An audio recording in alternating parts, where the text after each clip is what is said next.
How John F. Kennedy's back pain affected his life and death.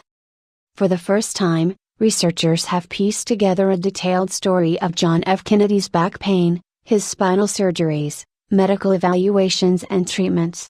The analysis provides a deeper understanding of the differences between the 35th president's public persona, as a man of health and vigor, and his private reality, a man in nearly constant pain.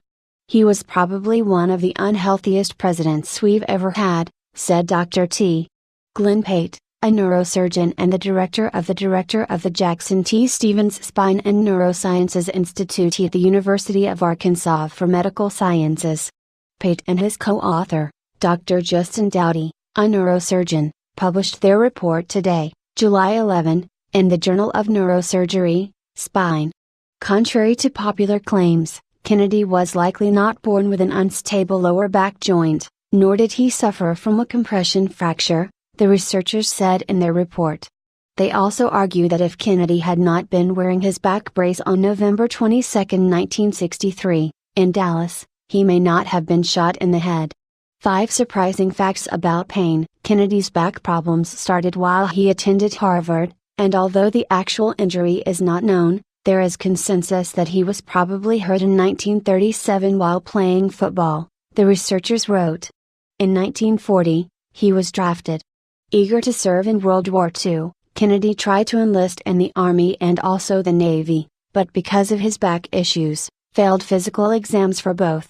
It took the political influence of his father, Joseph Kennedy, the U.S. ambassador to Great Britain at the time, to ensure that Kennedy was accepted into the Navy.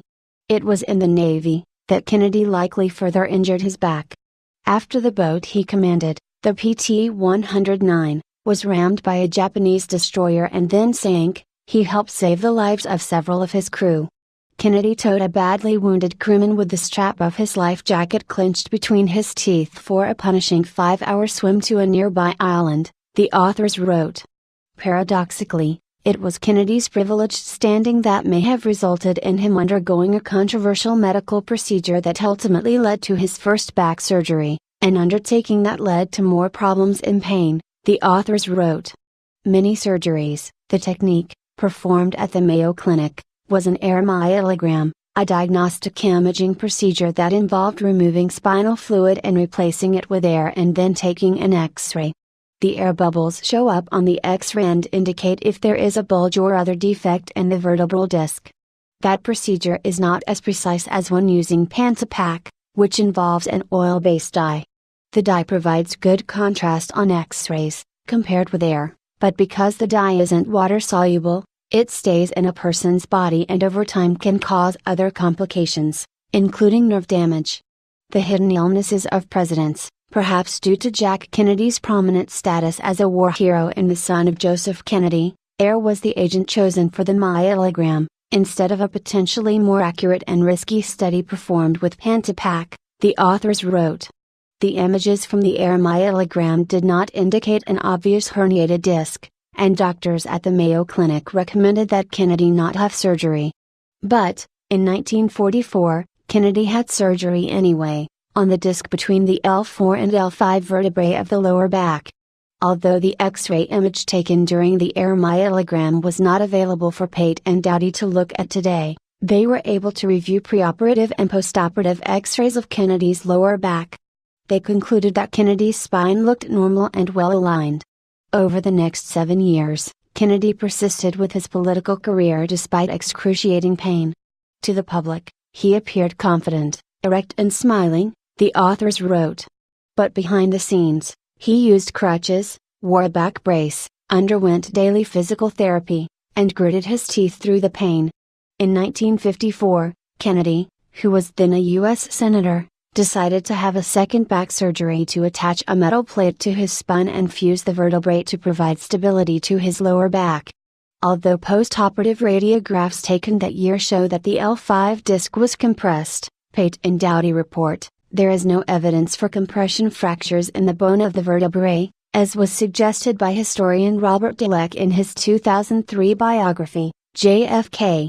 Unfortunately, the surgery did nothing to relieve Kennedy of his pain. If anything, it made it worse. The incision wound developed a staph bacteria infection that would not heal, and a year later, he had a third surgery to remove the metal plate. In 1957, he was diagnosed with an abscess on his lumbar spine and had his fourth and final surgery to remove it.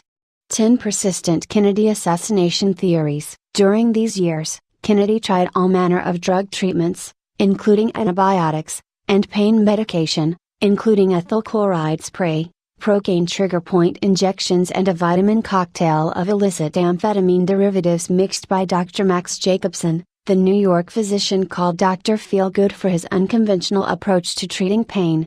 And although these events occurred more than 60 years ago, Pate said that not much has changed. It's very much like the opiate epidemic we're seeing today, Pate told Live Science. People will say, I can't live with my back pain, doctor, you have to do something. What finally helped? It wasn't until 1961, when orthopedist and physiatrist Dr. Hans Krauss was called to the White House to evaluate Kennedy, that things began to change. The president began to lift weights 3 times weekly, swim daily, and receive massages and heat therapy.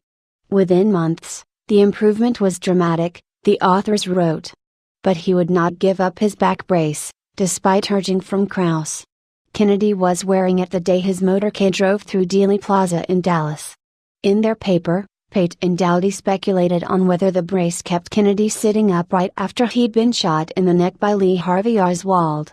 Had Kennedy not been wearing it, he may have crumpled forward, making it more difficult for Oswald to fire the second shot, which struck Kennedy in the head.